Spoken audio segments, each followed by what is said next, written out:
Moraï Verabotaï, nous abordons à présent la paracha de Toldot, l'histoire, les descendants, les générations, qui met en scène le patriarche Yitzhak avec Madame Rivka, qui lui a été donnée comme femme grâce au service de Eliezer, serviteur d'Abraham, n'est-ce pas? On sait combien cette femme a été marquée parmi toutes les matriarches par la qualité essentielle et la vertu de la générosité exhaustive, qui va au-delà de toutes les forces d'une jeune fille vraiment, et c'est ce qui a fait qu'elle a été choisie, et tout naturellement pour Yitzhak Avinu, fils d'Abraham. Et nous abordons maintenant ce qui se passe au sein du couple, le couple Yitzhak et Rivka. Ont attendu 20 ans avant d'avoir un enfant. J'insiste je souligne le mot un enfant, vous allez comprendre pourquoi. Mais ils l'ont obtenu 20 ans après parce que Akadosh Baruch Hu, le Saint béni soit-il, souhaite donner aux tzadikim, aux tzadikot, le fruit de leur prière. Akadosh Baruch Hu mit'ave letfilatam shel tzadikim. Quand un enfant vient à la suite d'une prière, ben, c'est en principe quelqu'un de bien. Mais on verra que... D'ailleurs, je dois dire que les prières, parce que le texte dit que l'Éternel a exaucé la prière de Yitzhak plutôt que celle de Rivka, quand bien même l'un comme l'autre, l'un dans un coin et l'autre dans un autre coin, ont prié. Et certains Hachamim, pas le Hachamim, le verset lui-même dit l'Éternel a exaucé la prière de Yitzhak en face de sa femme. Pourquoi? Parce que la prière d'un tzaddik, fils de tzaddik, un juste fils d'un juste, n'est pas la même que celle d'une tzaddika batracha. Moi, ça m'a dérangé un petit peu cette explication, parce que j'imaginais que quelqu'un de bien, de merveilleux, même si son père était rachat, mérite qu'on accueille avant tout sa prière plutôt que le tzaddik, fils de tzaddik. Mais parce que quand on prie, c'est plus important d'invoquer le srout avot que d'invoquer son srout à soi. On peut donner une telle explication, mais je dis que quelqu'un qui a une origine de Rechaim, et qui devient tzaddik, c'est quand même quelqu'un de bien, n'est-ce pas? Mais en vérité, il faut penser autrement. Il faut penser qu'en général, il y a toujours, et ça c'est au niveau de la psychanalyse, quand on a des enfants, en général, un enfant voudrait faire le contraire de son père. Il y a une volonté d'exprimer sa valeur, contrairement à ce qu'il a hérité de son père. Vous comprenez? Ça veut dire que si Yitzhak est devenu tzaddik, en dépit du fait que son père était tzaddik, waouh, comme c'est merveilleux, vous avez vu? Et donc s'il était tzaddik, alors il n'a pas exprimé apparemment ce qu'il représente, mais c'est pas vrai parce que Abraham était tzaddik au niveau de la vertu, de l'amour et de la générosité, du chesed, tandis que Yitzhak, lui, était tzaddik, mais au niveau d'une qualité opposée, c'est-à-dire le din, la justice, la rigueur, n'est-ce pas? Et cela, il a hérité du fait qu'il était prêt à donner toute, même sa vie, sur l'autel du sacrifice d'Isaac. Voilà.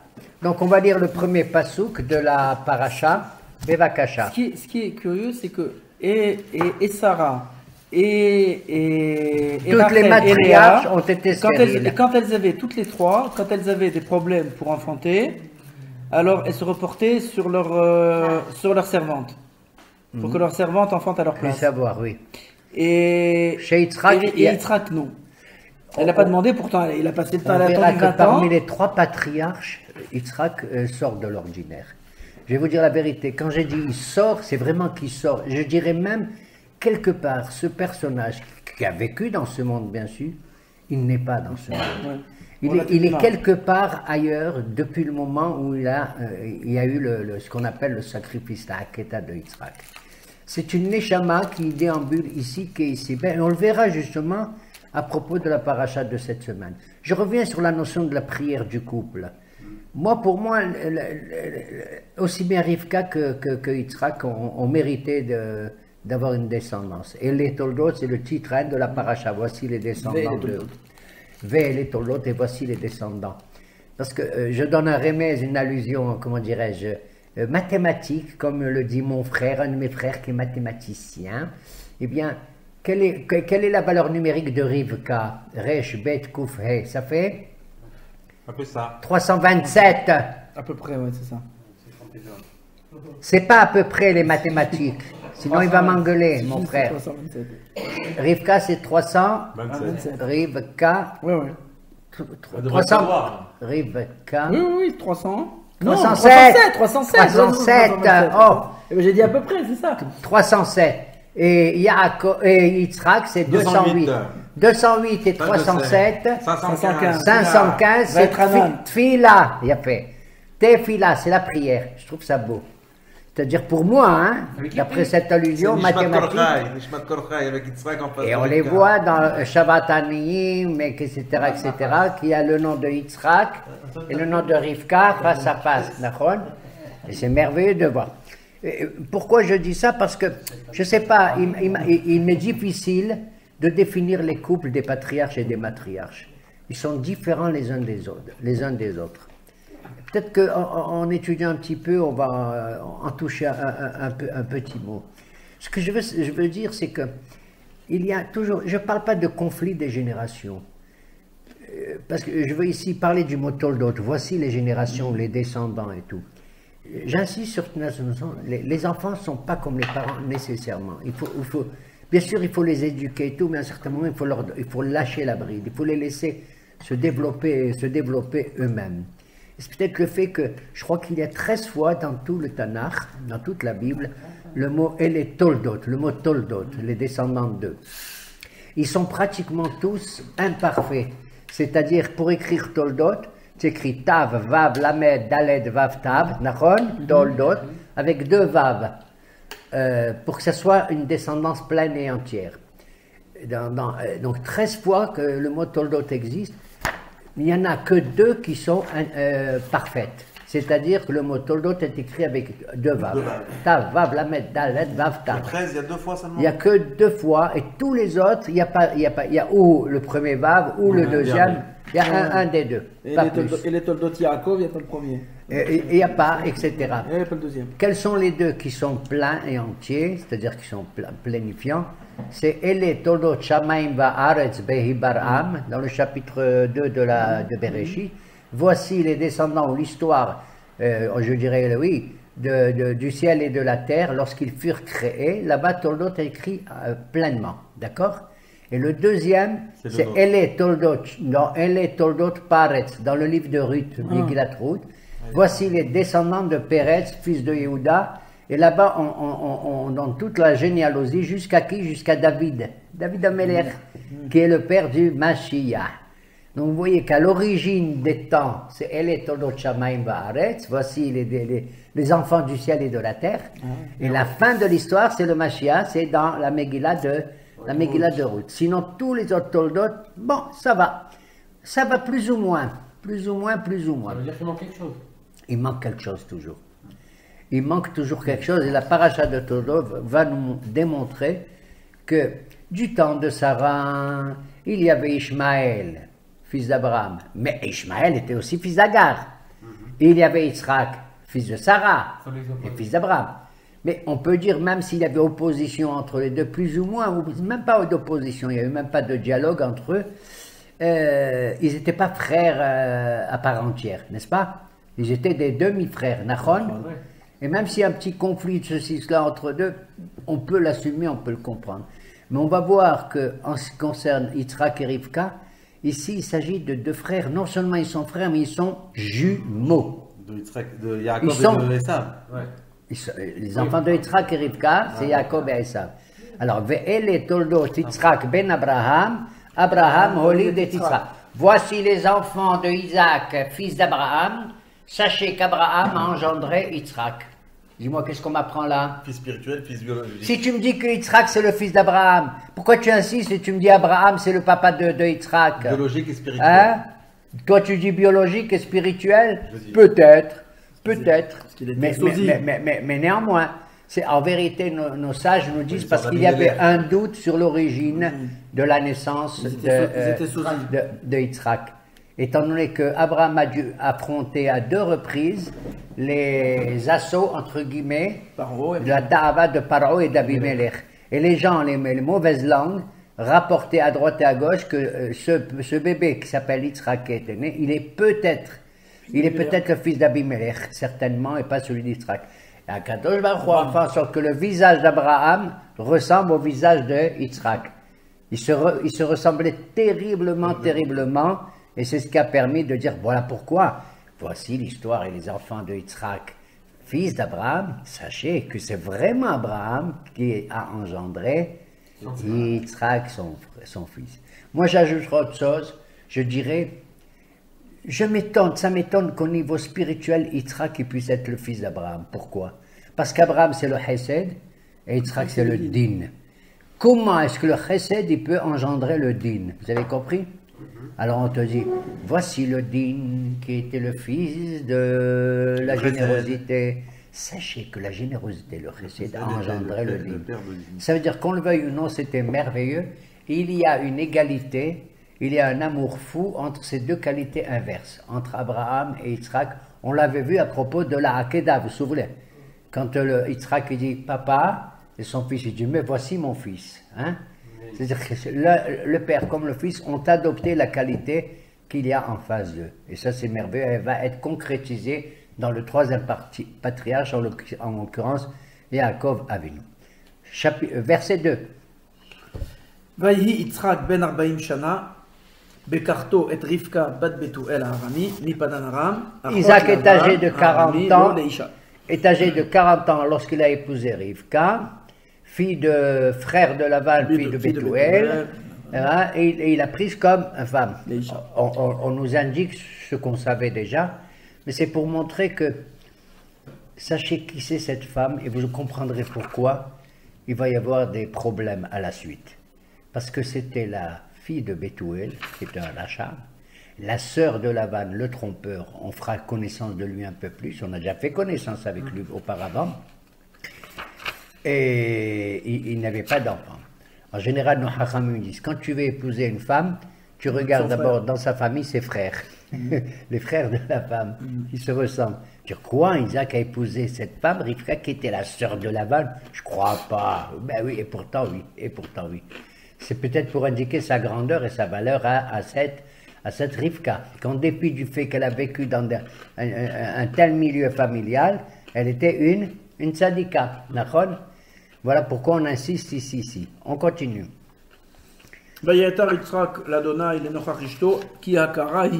Israël va implorer l'Éternel. Le verbe qui est employé, vayatar, c'est comme un paysan qui utilise un appareil agricole, n'est-ce pas, pour retourner la récolte, hein, et puis faire en sorte qu'il évacue la paille et tout ce qui est mauvais, etc. C'est pas un travail facile. Là, il paraît, la nature de la prière de la part d'Israël, atar, ça veut dire vraiment utiliser, faire un tas d'efforts. Faire un tas d'efforts pour qu'Akadosh Baruch Hu, comme quelqu'un, pourquoi il remue la terre avec cet appareil agricole? C'est pour que la terre devienne fertile et féconde. Je trouve ça beau quand même d'employer un terme pour ça. D'ailleurs, la femme s'appelle aussi Adama, hein, la terre, quelque part. Puisque le mot Adama, c'est le féminin du mot Adam. Ok? Il est nochach ishto en face de sa femme. Voilà pourquoi j'ai donné l'allusion que le concours de Rivka était important. Je dirais même un peu plus, puisqu'elle a la valeur de combien? 307, et lui, Israël, de 108. Et ça fait Tfila 515. On continue. Car elle était stérile. L'Éternel a agréé sa prière, et Madame Rivka est devenue enceinte. C'est prodigieux, 20 ans après. Nous. Les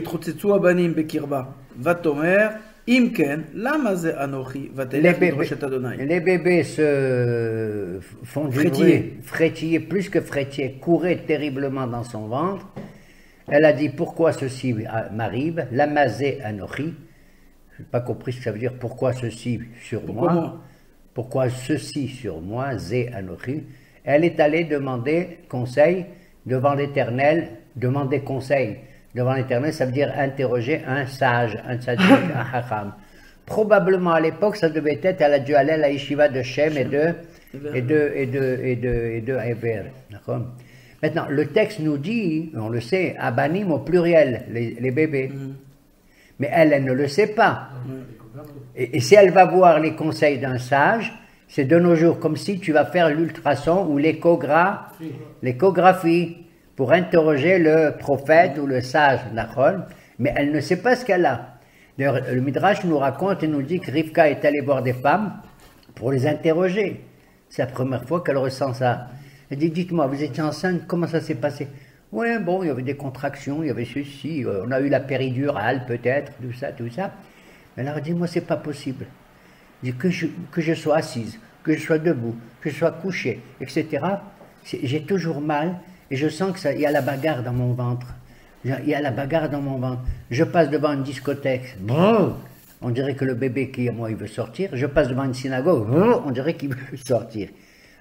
Et ça, c'est pas beau. Quand tu as un bébé, certainement, il a un seul caractère. Il a envie ou de ça, nachon. Voilà. Mais lui, c'est un schizophrène. C'est qu'un schizophrène. Voilà pourquoi elle a dit, la mazé anochi, pourquoi ceci m'arrive à moi. Il y a une explication un peu plus profonde comme ça. C'est que le mot zé et le mot anochi désignent une source, je dirais, une origine, soit spirituelle, soit matérielle, soit concrète. Zé, c'est les deux noms de Dieu, zé, anochi. Je ne comprends pas pourquoi ce bébé, il est attaché à la fois à un Dieu qui est le zé, ceci, concret, dans ce monde-ci. Zé, ça veut dire, je ne veux pas dire, vous savez comment on dit Dieu en grec? D'ailleurs, Dieu, ça vient de zé. Zé, nachon. Et Anochi, c'est la personnification de l'Éternel. C'est le Anochi qui a dit, je suis l'Éternel ton Dieu qui t'a fait sortir d'Égypte. La différence, elle est entre l'objet et le sujet, vous comprenez? Zé, c'est quand vous désignez quelque chose, ceci à la table, qu'est-ce que c'est ceci, zé. Tandis que Anochi, c'est une personnification, c'est une personnalité. Vous comprenez? Moi, je ne veux pas dire à mon ami là, qu'est-ce que c'est ceci? C'est honteux. Quand je parle à mon ami, je lui dis, qu'est-ce que c'est ceci? Je lui dis, qui es-tu? Donc, c'est une personnalité. Il y a une différence en hébreu entre une ishiyut et un yeshut. D'accord? C'est-à-dire un objet, quelque chose comme ça, et une personnalité qui est vivante et qui a des mouvements, qui a des pensées et tout et tout. Ben, c'est pareil. L'Éternel, il a ce qu'on appelle en français la transcendance et l'immanence. Kucha berichu ushrinte, le Saint béni soit-il, et la Shekhinah, sa présence ici-bas. D'accord? La présence divine ici-bas, elle s'exerce dans quoi? Dans ceci, dans Zé. C'est quoi ceci? Quelque chose qui ne change pas, qui est comme un objet. Et cela désigne quoi? Le fait que Dieu est imprégné dans notre monde, les lois immuables. Vous avez compris? Le jour suit la nuit, le froid, le chaud, le centre de gravité, enfin toutes les lois qu'on connaît physiques et tout, le mouvement du soleil qui se lève à l'est et se couche à l'ouest, le contraire, oui, il se lève à l'est et se couche à l'ouest, etc. D'accord? Ça s'appelle Zé, c'est immuable. Et c'est vrai que cette présence divine, elle est cachée, elle est derrière le masque de la nature. Et malheureusement, il y a des gens qui ne croient en Dieu que dans le Dieu de la nature, ce qu'on appelle les panthéistes. Vous comprenez? Pour eux, la nature est tellement, elle les enveloppe tellement qu'elle cache totalement le Dieu transcendant. C'est la différence qu'il y a entre le mot Zé et le mot Anochi. Et c'est la question profonde, incroyable que se pose Rivka. J'ai un bébé, la mazé Anochi, comment se fait-il? Si j'avais deux bébés, je comprends. Un, il est Zé et l'autre, il est Anochi. Mais elle ne le sait pas, parce qu'avant d'aller faire l'ultrason, l'écologie, elle dit, pourquoi celui que j'ai, il est à la fois Zé et Anochi? Il est malade. Il est, comme tu l'as dit, schizophrène. Va-t-elle l'hydroche et Hachem? Elle est allée donc consulter un sage, un prophète, etc. Ken. Regardez qui c'est qui lui répond. Hachem lui a dit, Vayomer Hachem là. Il lui a dit à elle, j'insiste sur le mot à elle. Vous allez comprendre pourquoi. Derrière Shalia. Non, Hachem, bien sûr. Non, mais un elle, c'est pas derrière Shalia. Ah oui. Bah, En personne. Hachem a parlé dans la bouche du prophète, peu importe. Mais ça veut dire que la prophétie était perçue par elle aussi comme étant vraie, comme véridique, d'accord? Puisque Dieu lui dit à elle. Tout se passe comme si le prophète dit, attendez une seconde, madame, vous allez écouter, allô, allô, le bon Dieu, et le bon Dieu, il lui dit à elle. D'ailleurs, on a dit très souvent que les imahot, nos maîtresses étaient prophètes. Sarah aurait été plus grande prophète qu'Abraham, son mari. Beaucoup plus. D'accord? Puisque le bon Dieu l'a dit, tu dois écouter la voix de tout ce qu'elle te racontera, ta femme Sarah. D'accord? Et on va voir dans la suite que toute l'histoire de la famille de Yitzhak, qui c'est qui va la diriger? C'est Rivka. C'est incroyable. En plus d'où elle vient. Yitzhak, il est quelque part dans les nuages. Il exerce quelque chose certainement, mais il est quelque part ailleurs, Il vit avec sa famille, mais lui dans un autre monde. Voilà pourquoi Dieu a dit à elle, et je vais vous dire pourquoi j'insiste sur le mot à elle. Vayomer Hashem la, shne goyim bebitner. Tu as deux nations dans ton ventre, goyim. D'ailleurs, c'est pas écrit goyim, monsieur, tu lis très mal l'hébreu. il y a écrit, oui, avec Yud Yud, je sais pas. Il y a écrit quoi? Il y a écrit, Ktiv, c'est... Il y a écrit quoi? Shne geim bebitner. Deux orgueilleux, pas orgueilleux. Non, il y a pas deux personnages très hauts, excessifs, très hauts, l'un comme l'autre. Geim. Ou shne leomim mimi'ayich yiparedu. Deux nations de ta matrice sortiront et se diviseront. Donc elle est au courant de ce qui va se passer. Ça va éclairer notre lanterne, toute l'histoire de Toldot. Rivka sait très bien ce qu'il en est, et c'est ce qui va justifier le penchant qu'elle va avoir pour l'un des enfants par rapport au deuxième. Ce qui fait que Yitzhak va avoir, Rivka va aimer Yaakov qui va naître, alors que Yitzhak va aimer Esav. D'accord? Pourquoi? Moi, je me suis posé la question, et ça correspond à l'image que je me fais du personnage Yitzhak, et c'est merveilleux. Vayomer Adonai la. Hachem, il lui a dit à elle. Qu'est-ce que ça a besoin de dire? Tu n'avais qu'à dire Vayomer Hachem. Hachem a dit, tu as deux enfants. Hachem a dit à elle. Ça veut dire que l'autre n'est pas au courant? Ça veut dire, je ne veux pas que tu dises à personne. Tu as compris maintenant? Si je te dis quelque chose à toi, et c'est pas à lui, ça veut dire que je t'interdis de le dire à un autre, y compris ton mari.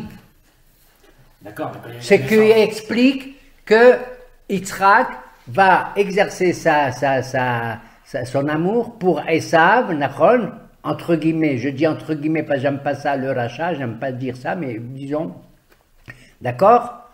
Alors que Rivka va automatiquement aimer qui? Yaakov. Nachon? Vayomer Adonai la shene goyim bebitner. Il lui a dit à elle. Ce qui explique pourquoi Yitzhak va favoriser l'enfant entre guillemets rachat, qui s'appelle Esav, alors que elle va favoriser qui? Yaakov. Et dès leur naissance, elle va voir, ils vont être au même Talmud Torah les deux, mais petit à petit, on va se rendre compte de la différence entre les deux. Shene goyim bebitner ou shene leomim mime'ayich yiparedu ou l'om mileom yema. Une nation et l'aîné, le rave le plus grand, il va servir le plus jeune. Belle question. Tu te rends compte le plus grand? Combien il est plus grand de combien? Un tout petit peu. On apprend que c'est des jumeaux. Mais qu'est-ce qu'il y a? Il y a peut-être une demi-heure entre les deux. En tout cas, peu importe, le premier qui sort, il est considéré comme le premier-né, comme l'aîné. D'accord? Et donc, elle, Rivka, elle sait que l'aîné doit être asservi au plus jeune. Oui. Alors. Vaimle ou Yamea la ledet. Le temps de la grossesse est arrivé au bout. Et voici, Vehine. C'est la surprise pour tout le monde. Elle, moins, parce qu'elle le sait. Mais Vehine, Tomim bebitna, des jumeaux dans son ventre. Comment ça écrit Tomim? Bli Aleph. Monsieur, pour dire des jumeaux en hébreu, on ne dit pas Tomim, on dit Teomim. Donc il manque un Aleph. D'accord? C'est comme Urim et Donc Tumim. ce n'est pas des vrais jumeaux. C'est des jumeaux biologiquement parlant, mais on verra que physiquement ils ne se ressemblent pas. des faux jumeaux. C'est des jumeaux. Mais spirituellement, on va voir que non, ou intellectuellement, ou moralement. Tomim bebitna. Vayetse ויצא arishon. הראשון אדמוני כולו, כאדרת שיער, ויקראו שמו עשיו. Le premier est sorti. Vayetse arishon. Tout rouge. Tout rouge, kulo admoni. On dit qu'il était hémophile, c'est vrai. סליחה. vayetse arishon. ויצא הראשון אדמוני כולו, כאדרת שיער, ויקראו שמו עשיו. Comme un manteau poilu qui a adhéré Se'ar. Nachon? Se'ar. Qui a adhéré Se'ar. ויקראו שמו עשיו. Ils lui ont donné le nom de Esav. Ils lui ont donné au pluriel. C'est-à-dire que tout le monde est d'accord, aussi bien le père que la mère. Waouh! C'est rare de voir un bébé sortir tout à fait poilu comme ça. Il ressemble, si tu veux, les Avdil. Un animal, quand il sort, il est déjà prêt. Hein? Nous, on met combien de temps, combien d'années pour élever un enfant? Le Bambi, il sort du ventre de sa mère, trac, au bout de 2-3 heures, ça, il commence à gambader. Il commence à gambader, à manger à droite et à gauche. D'accord? Et celui-là, il est Admoni. Admoni, ça veut dire il est rouge. Le rouge dans les couleurs représente la vie la plus éclatante, la plus forte. C'est une vivacité dans les volontés, dans le désir et dans l'appétit également.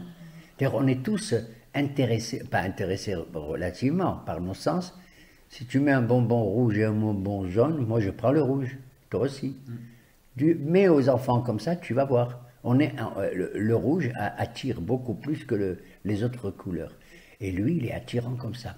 En tout cas, il est marquant. Il se démarque de tout.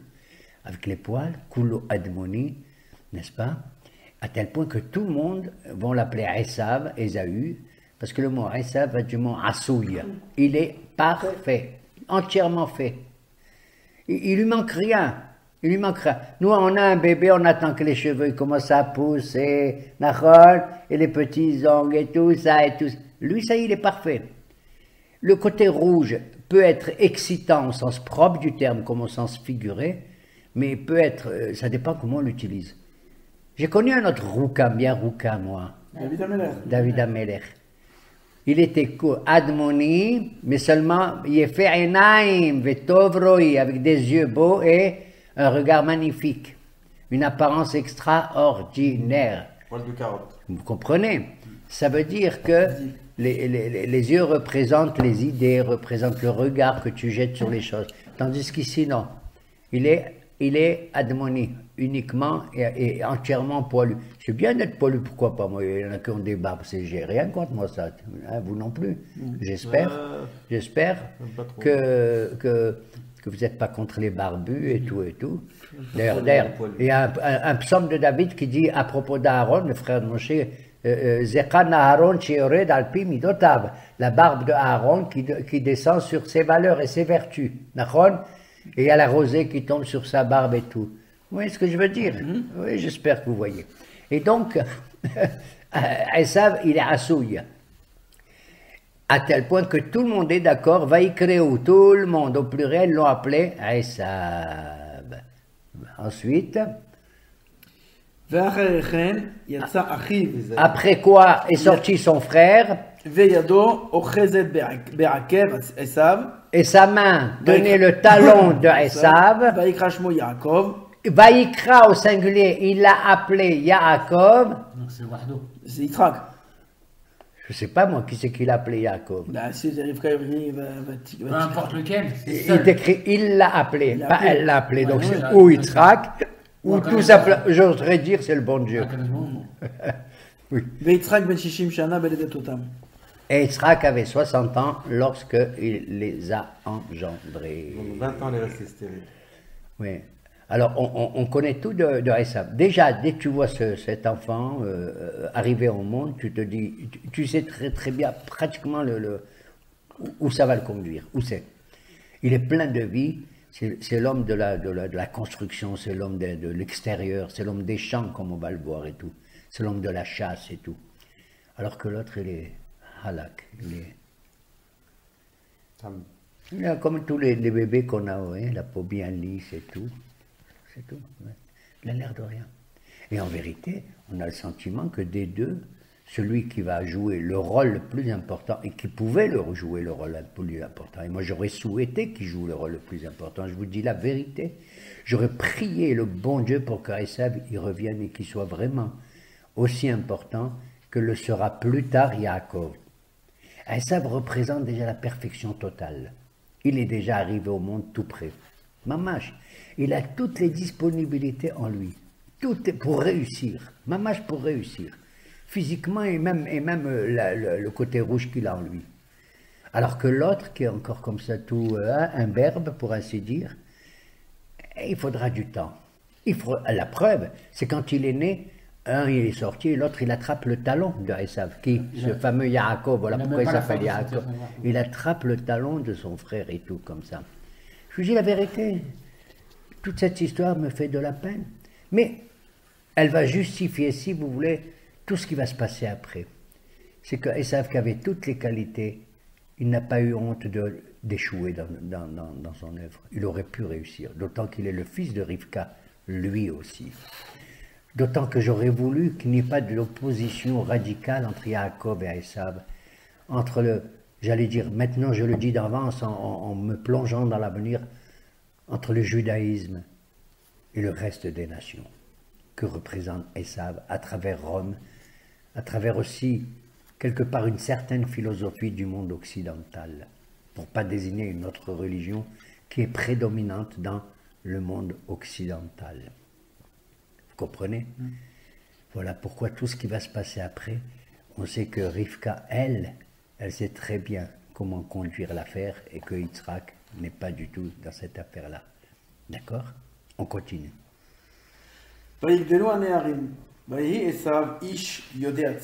Les enfants ont grandi et Esav était un homme qui est parfait, qui a une connaissance parfaite de la chasse, donc qui domine le monde de la nature. Hein? Saïd.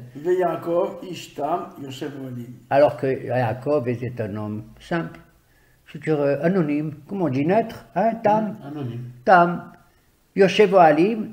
Il réside dans les tentes. Alors, ça peut être soit les tentes qu'on appelle Ohel Torah, les Yeshivot, tout ça, tout ce que vous voulez. Mais en vérité, Ohel, ça veut dire aussi une espèce de berger, comme ils étaient tous. Hein? Le Ohel, ça veut dire, ça désigne la tente où se trouve le berger des moutons. Donc, un garçon paisible, très simple, il ne fait pas parler de lui-même et tout, alors que l'autre, certainement, wow, en avant la chasse, en avant, Ish Sadeh. Quelque part, il ressemble un peu à son père, non? Yitzhak, c'est pas la même image, mais on emploie le mot Sadé à propos d'Yitzhak, lequel son père Yitzhak a inventé à la prière de l'après-midi qui s'appelle Minha.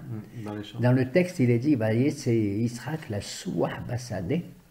Yitzhak est sorti pour papoter, je dis traduit exprès, et c'est la vraie traduction dans les chants.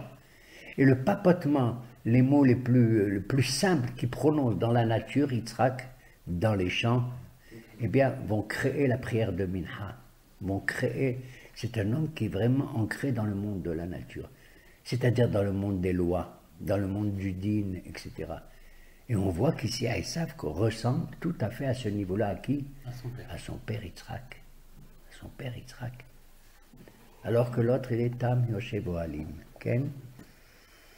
Yitzhak, il aime Esav, qui tsaïd befiv, car il chassait pour sa bouche.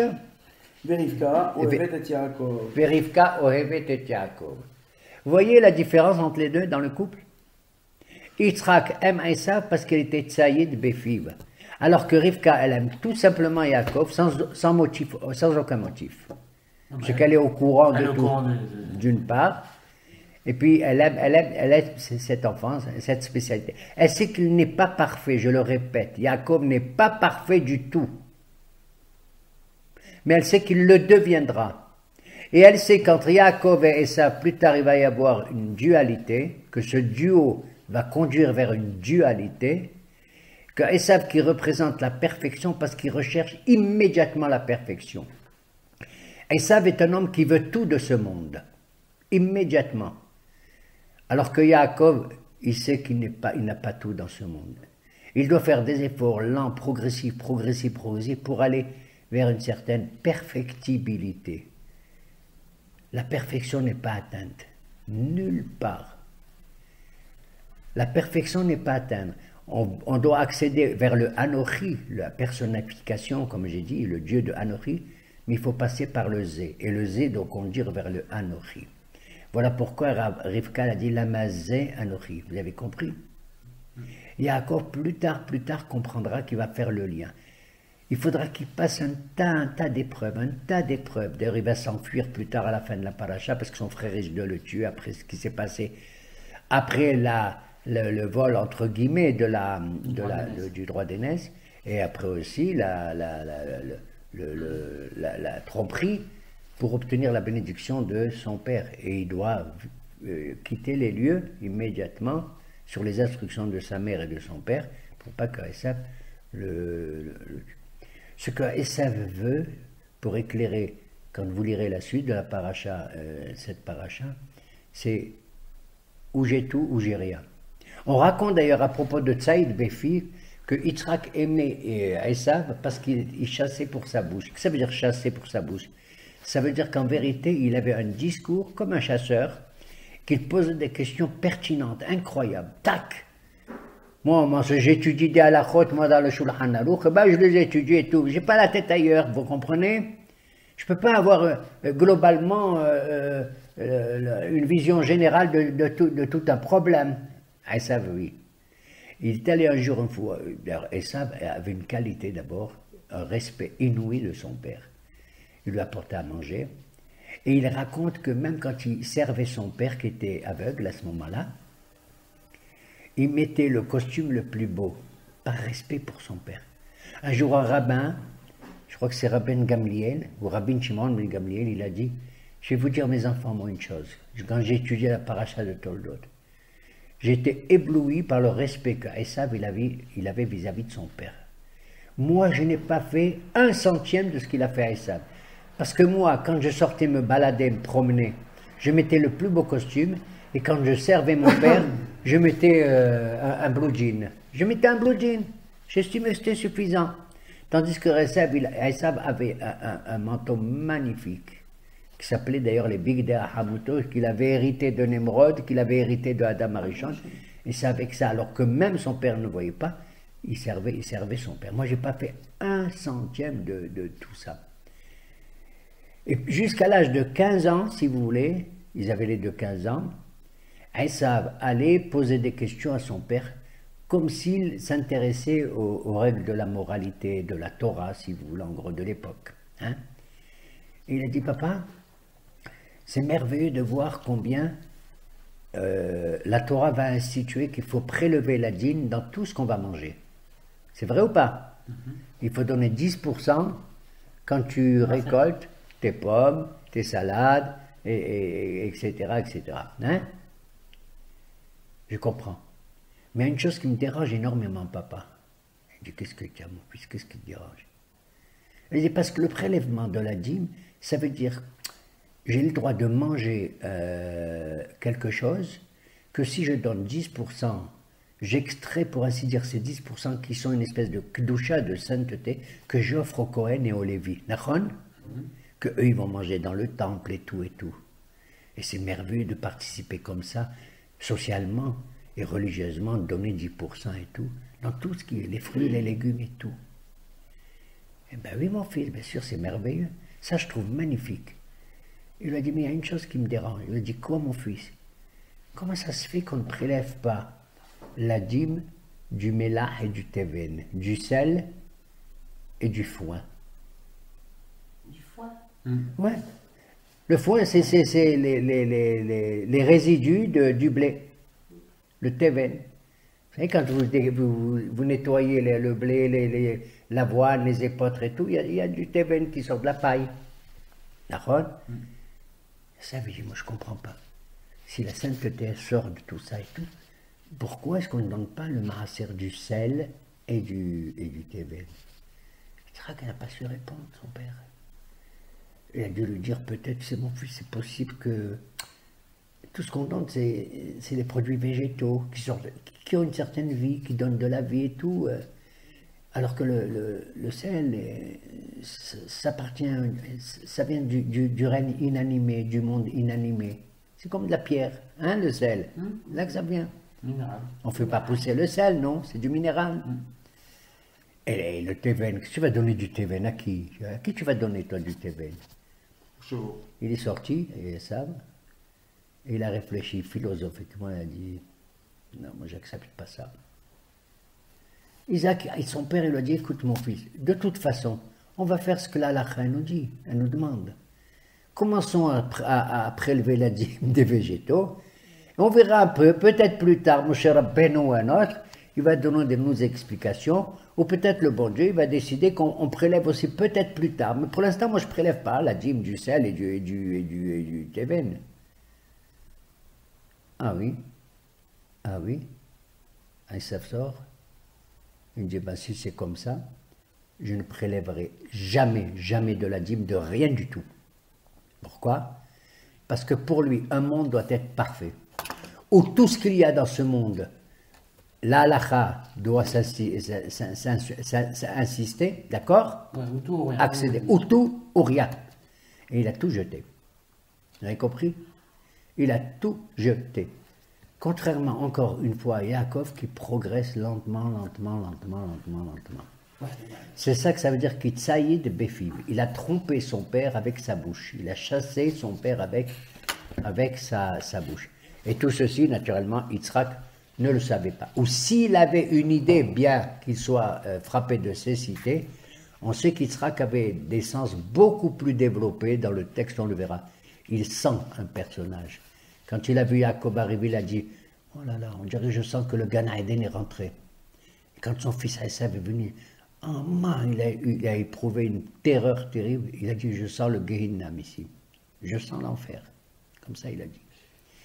Il avait le sang, il avait le goût parce qu'il aimait manger des choses bonnes. C'est ce qu'il va demander à son fils Esav pour pouvoir le bénir. Nachon. Il avait l'odorat comme ça, il avait l'ouïe qui était bonne. La preuve, c'est qu'il reconnaît. Est-ce que c'est toi, mon fils Yaakov, Kol Yaakov, hein? Tout ça. Donc on est en présence déjà, de deux personnalités différentes, opposées. Esav qui recherche la perfection de Zé, ceci, je veux ceci maintenant, et Yaakov qui ne rejette pas le Zé, mais son but ultime, c'est le Anochi. C'est-à-dire entre ce monde-ci et le Olam Haba et le monde de l'avenir. Ce que redoute la philosophie occidentale, ce qu'elle souhaite le plus, c'est la totalité. Je veux tout, la totalité dans ce monde. La totalité dans ce monde, et rien d'autre. Vous comprenez? Voilà pourquoi l'autre monde, ils ne connaissent pas ou ne veulent pas entendre parler, ou ceux qui, dans une certaine religion, en ont entendu parler, ils savent qu'ils ne peuvent pas accéder, sauf s'ils vont bénéficier de la grâce divine. Nous, non. C'est grâce à nos mérites et nos bonnes actions qu'on va mériter le Olam Haba, de toute façon. Quelle que soit la grandeur de nos actions, de nos mérites, peu importe.